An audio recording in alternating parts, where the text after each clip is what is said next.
آمنا، ہم بھی ایمان لا چکے ہیں۔ وَإِذَا خَلَا، اور جب وہ خلوت میں ہوتے ہیں، بعضهم ان میں سے بعض، إِلَىٰ بَعْضٍ بعض کے ساتھ، قالوا تو وہ کہتے ہیں، أَتُحَدِّثُونَهُمْ کیا تم ان کو وہ بتاتے ہو، بِمَا فَتَحَ اللَّهُ جو اللہ نے کھول دیا ہے، عَلَيْكُمْ تمہارے اوپر، لِيُحَاجُّوكُمْ بِهِ تاکہ وہ تمہارے اوپر اس کے ذریعے حجت قائم کر سکے، عند ربکم تمہارے رب کے ہاں۔ افلا تعقلون کیا پس تم عقل نہیں رکھتے؟ اولا یعلمون،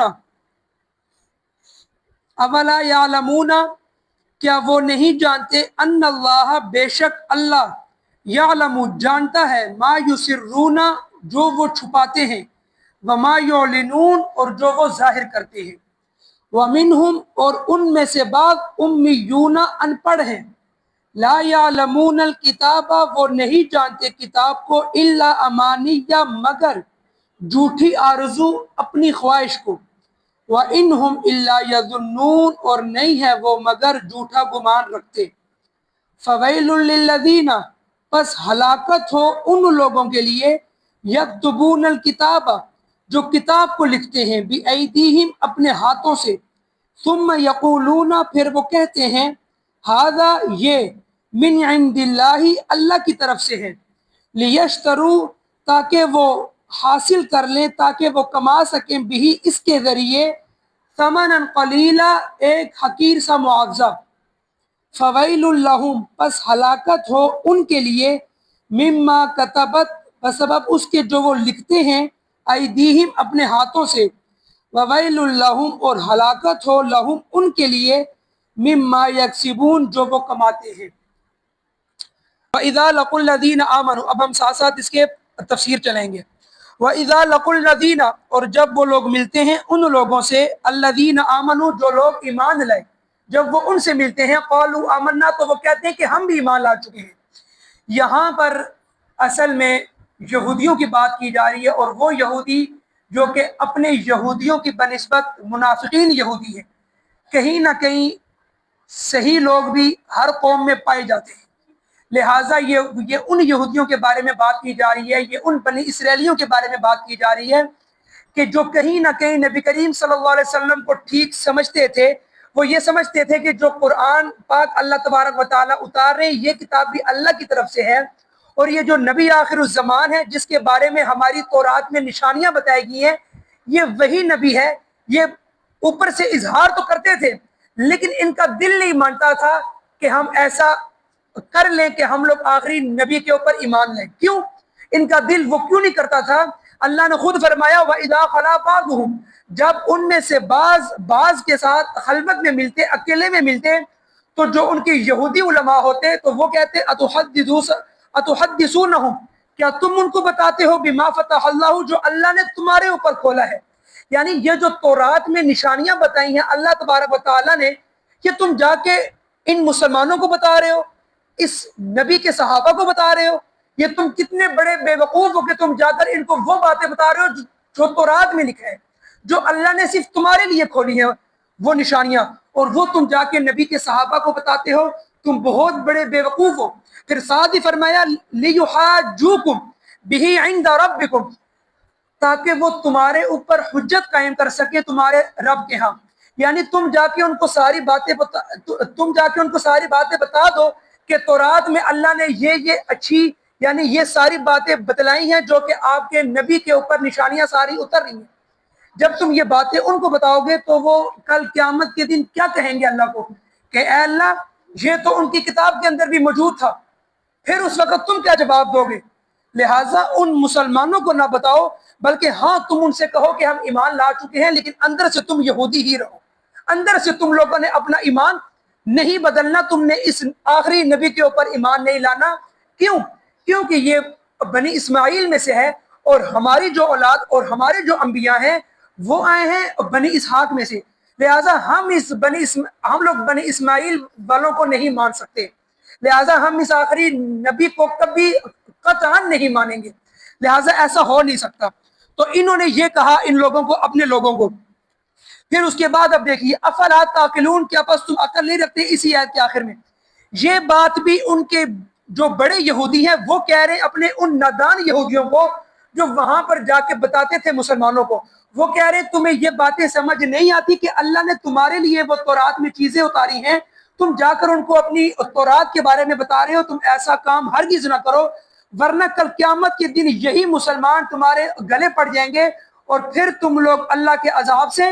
نہیں بچ سکتے، لہٰذا تم عقل رکھو، تم بے وقوفی مت کرو۔ یہ جملہ ان کے یہودی علماء کا تھا۔ اب آگے سنیے، اولا یعلمون،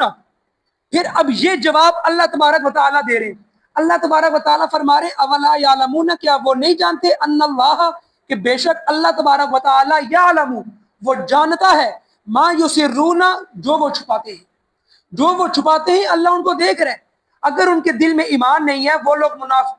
وہ منافقین یہودی بے شک مسلمانوں کو دھوکہ دے رہے ہیں، حسد کرتے ہیں، اللہ سب کچھ جانتا ہے جو تم چھپا رہے ہو، وما یعلنون، اور جو وہ ظاہر کرتے ہیں اللہ ان کو بھی جانتا ہے، یعنی اللہ سے تم کوئی چیز چھپا نہیں سکتے۔ اسی لیے اللہ نے سورہ بقرہ کے شروع میں فرمایا تھا کہ یہ یہودی کیا کرتے ہیں، یہ منافقین کیا کرتے ہیں، یہ مسلمانوں کو دھوکہ دیتے ہیں۔ اللہ تبارک و تعالیٰ نے کہا تھا کہ یہ مسلمانوں کو دھوکہ نہیں دے رہے بلکہ یہ اپنے آپ کو دھوکہ دے رہے ہیں۔ اسی لیے اللہ تبارک و تعالیٰ نے یہاں پر بھی فرمایا کہ بے شک اللہ جانتا ہے جو وہ چھپاتے ہیں اور جو وہ ظاہر کرتے ہیں۔ اب آگے آ جائیے، آگے اللہ تبارک و تعالیٰ نے فرمایا وَمِنْهُمْ أُمِّيُّونَ لَا يَعْلَمُونَ الْكِتَابَ، اور ان میں سے جو بعض ہیں وہ ان پڑھ ہیں اور وہ کتاب کو نہیں جانتے۔ یعنی کہ یہاں پر بات کی جا رہی ہے ان لوگوں کی جو صرف اپنے علماء کی، اپنے وہ بڑوں کی پیروی کرتے تھے، باقی انہوں نے بھی کبھی ہم مسلمانوں کی طرح یہ ہمت نہیں کی کہ ہم لوگ قرآن کو دیکھ لیں کہ وہ قرآن میں لکھا کیا ہے۔ ان کے بھی لوگ ایسے ہی تھے، وہ بھی یہی کیا کرتے تھے کہ اپنے بڑوں کی بات مان لیتے، پڑھتے نہیں تھے، ان پڑھ تھے۔ اسی لیے یہاں پر ان پڑھ لوگوں کی بات کی جا رہی ہے، اور پیچھے جو ہم لوگوں نے جو کل آیت پڑھی تھی آیت نمبر 75، اس میں بھی اللہ تبارک و تعالیٰ نے کہا تھا کیا تم توقع رکھتے ہو افتطمعون ان یؤمنوا، یہ کہ وہ ایمان لائیں گے تمہارے کہنے کے اوپر، وقد کان فریق، تحقیق ان میں سے ایک جو گروہ ہے، یسمعون، وہ سنتا ہے کلام اللہ، اللہ کے کلام کو۔ یہ یہاں پر اس گروہ کی بات کی جا رہی تھی جو یہودیوں کے علماء ہیں، جو یہودیوں کے پڑھے لکھے لوگ ہیں۔ تو اللہ تبارک و تعالیٰ نے کل 75 نمبر آیت میں یہ کہا تھا کہ جو ان میں سے ایک گروہ ہے جو اللہ کے کلام کو سنتا ہے پھر اس میں وہ تحریف کرتا ہے، تو لہٰذا وہ تھا گروہ علماء کا۔ اب یہ وہ گروہ ہے جو کہ بیچارے امی ہیں، جو ان پڑھ ہیں۔ اسی لیے کہا جاتا تھا کہ جو مشرکین مکہ ہیں یہ لوگ امی ہیں، یہ لوگ پڑھے لکھے نہیں ہیں، لہٰذا وَمِنْهُمْ، ان میں سے بعض جو ہیں وہ امیون، امی ہیں، ان پڑھ ہیں، لا یعلمون الکتاب، وہ کتاب کو نہیں جانتے، الا امانیہ، مگر اپنی جھوٹی آرزوؤں کو، مگر اپنی جھوٹی خواہشات کو۔ وہ کس طرح؟ جس طرح ان کے لوگوں نے ان کو یہ چیزیں بتلا دی کہ بھائی صاحب تم لوگوں نے ہمیشہ ہر حال میں جنت میں جانا ہے، جنت صرف اور صرف یہودیوں ہی کا مسکن ہے، وَقَالُوا لَن يَدْخُلَ الْجَنَّةَ إِلَّا مَنْ كَانَ هُودًا أَوْ نَصَارَىٰ۔ آگے اللہ تبارک و تعالیٰ نے خود ہی فرما دیا کہ وہ کہتے تھے لن يدخل الجنت، ہرگز جنت میں کوئی اور داخل نہیں ہوگا مگر من کان یہودا او نصارا، یہودی اور نصارہ داخل ہوں گے، ان کے علاوہ اور کوئی داخل نہیں ہو سکتا۔ اور ایک اور ان کا یہ عقیدہ تھا اور عقیدہ ہے کہ ابراہیم علیہ السلام دوزخ کے باہر کھڑے ہوں گے اور جو یہودی بغیر ختنے کے آئے گا اس کو وہ اندر جہنم میں نہیں گریں گے بلکہ وہ جنت میں جائے گا۔ اور ان کا یہودیوں کا ایک اور عقیدہ یہ تھا کہ ہاں ہم لوگ جہنم میں جائیں گے لیکن ہم جہنم میں چند دن جائیں گے، الا ایاما معدودات، مگر ہم چند دن جائیں گے، اور وہ چند دن کون سے ہوں گے؟ جن 40 دنوں میں ہمارے آباء و اجداد نے بچڑے کی پوجا کی تھی، صرف ہم ان دنوں میں جائیں گے جہنم میں، پھر ہمیں اللہ نکال کر جنت میں ڈال دے گا، لہٰذا ہم پکے جہنم میں نہیں رہیں گے۔ یہ ان کے عقیدے تھے اور یہی عقیدے ان بیچارے ان پڑھ لوگوں کے تھے۔ تو لہٰذا ان کے جو ان پڑھ لوگ تھے انہوں نے انہی آرزوؤں کو اپنے وہ دلوں میں بٹھا کر دین کو بغیر سیکھے انہی چیزوں پر عمل کرتے تھے۔ انہی کو پھر اللہ تبارک و تعالیٰ فرما رہے ہیں کہ یہ ان کے یہ حالات تھے۔ پھر یہاں پر نہیں بلکہ یہ یہاں تک گئے کہ انہوں نے سود کو بھی حلال کر دیا، انہوں نے سود کو بھی حلال کر دیا اور رشوت کو بھی حلال کر دیا، اور سود کی حلالت میں یہ کیا کرتے؟ یہ اللہ کے کلام میں تعویلیں کرتے کہ نہیں اللہ کے کلام کا یوں مطلب ہے، اللہ کے کلام کا یوں مطلب ہے، اللہ نے یوں فرمایا ہے۔ یعنی یہ اتنی بدبخت لوگ تھے کہ جب اللہ نے موسیٰ علیہ السلام کے ساتھ کوہ طور پر ان یہودیوں کو بتایا کہ واقعتاً یہ تورات میری طرف سے ہے لہذا اس کو مانو، تو ان یہودیوں نے آ کر اپنی قوم کو بولا، یہ وہی 70 آدمی تھے، انہوں نے آ کر بولا ہاں واقعتاً یہ کتاب اللہ کی ہے، لیکن اللہ نے آخر میں ہمیں یہ فرمایا کہ جہاں تک تم سے عمل ہو سکے تم عمل کرو، جن احکامات پہ تم پر عمل نہیں ہوتا تم لوگ عمل چھوڑ دو۔ یہ اتنے عجیب لوگ ہیں کہ اللہ کا کلام سن کر آئے، آتے ساتھ جھوٹ بول دیا، اللہ سے جھوٹ بول دیا۔ لہٰذا یہ ایسی قوم تھی۔ اور تحریف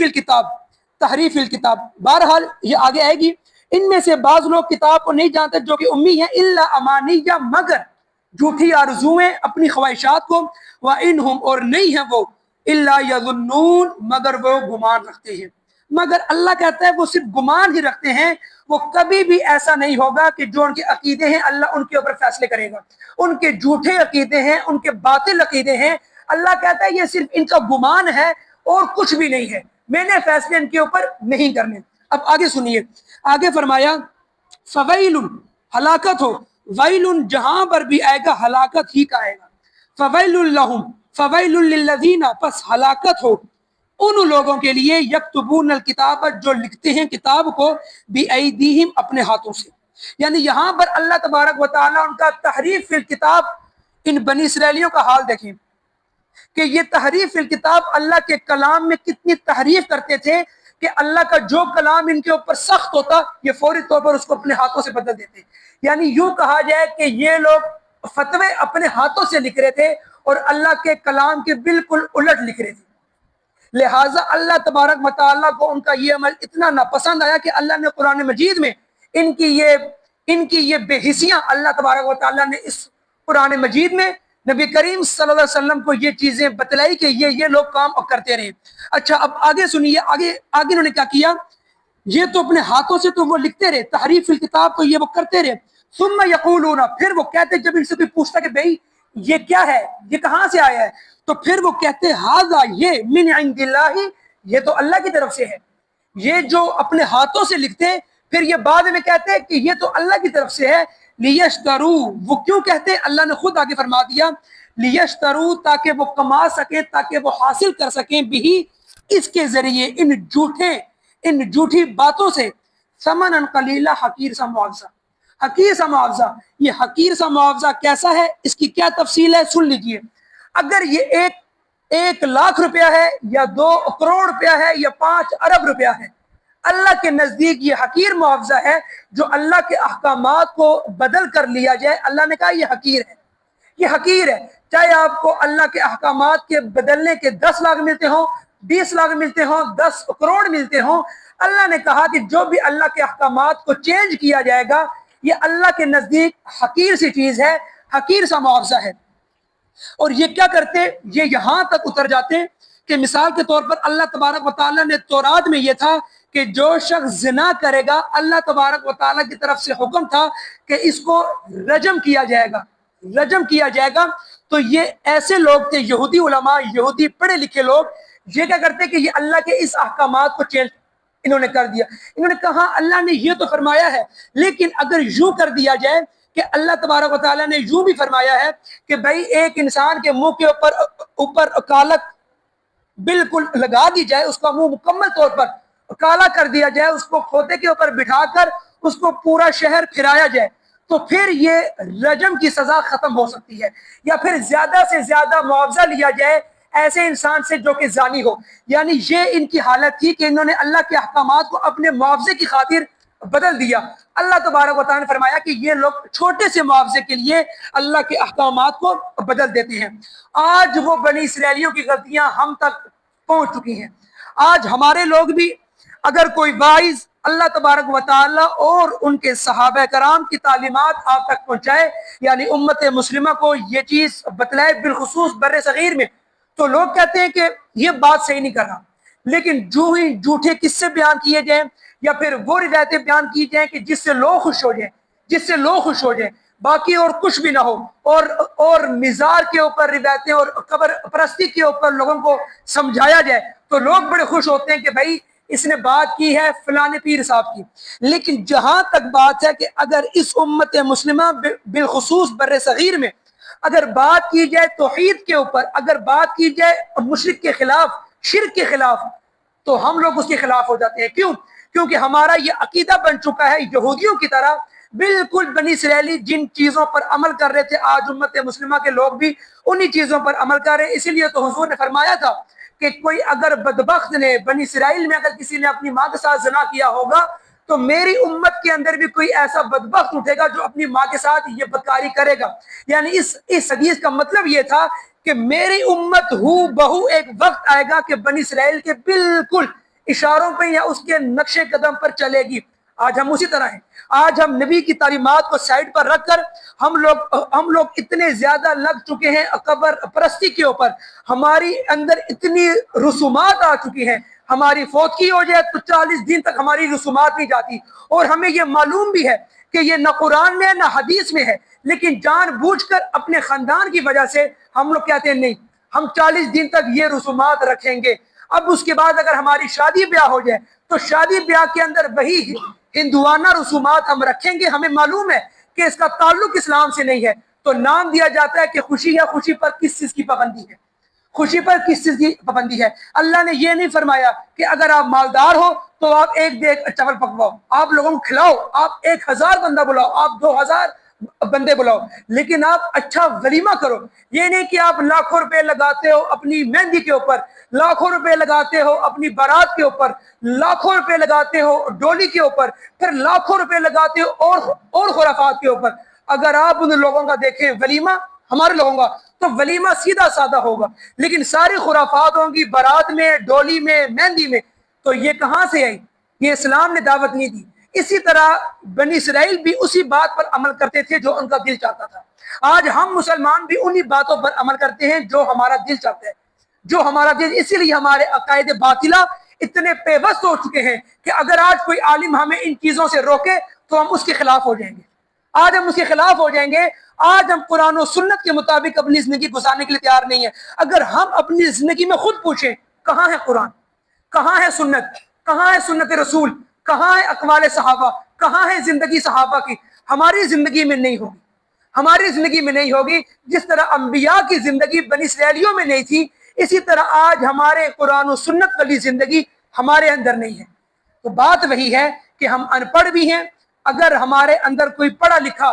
اور دنیاوی طور پر پی ایچ ڈی ہی اس نے کیوں نہ کی ہو، لیکن اگر وہ ان چیزوں کو نہیں جانتا تو اگر ہم یوں کہیں کہ وہ پڑھا لکھا جاہل ہے تو اس میں کوئی دو رائے نہیں ہے۔ آج ہمارے اندر بھی پڑھے لکھے جاہل ہو چکے ہیں، یعنی یہ معلومات نہیں ہے کہ اسلامی تعلیمات کے مطابق زندگی کیسے گزارنی ہے۔ آج ہماری زندگی میں قرآن و سنت دور دور تک نہیں ہے۔ بہرحال پھر اللہ تبارک و تعالیٰ نے فرمایا کہ یہ لوگ تو کہتے ہیں کہ اللہ کی طرف سے ہے اور پھر یہ لوگ کماتے ہیں حقیقی سا معاوضہ۔ پھر اللہ نے فرمایا فَوَيْلٌ لَّهُمْ، پس ہلاکت ہو ان لوگوں کے لیے مما کتبت، جو لکھتے ہیں اپنے ہاتھوں سے، بسبب اس کے کہ جو لکھتے ہیں اپنے ہاتھوں سے، وَوَيْلٌ لَّهُمْ، اور ہلاکت ہو ان کے لیے بسبب اس کے مما یکسبون، جو وہ کماتے ہیں۔ اللہ نے کہا جو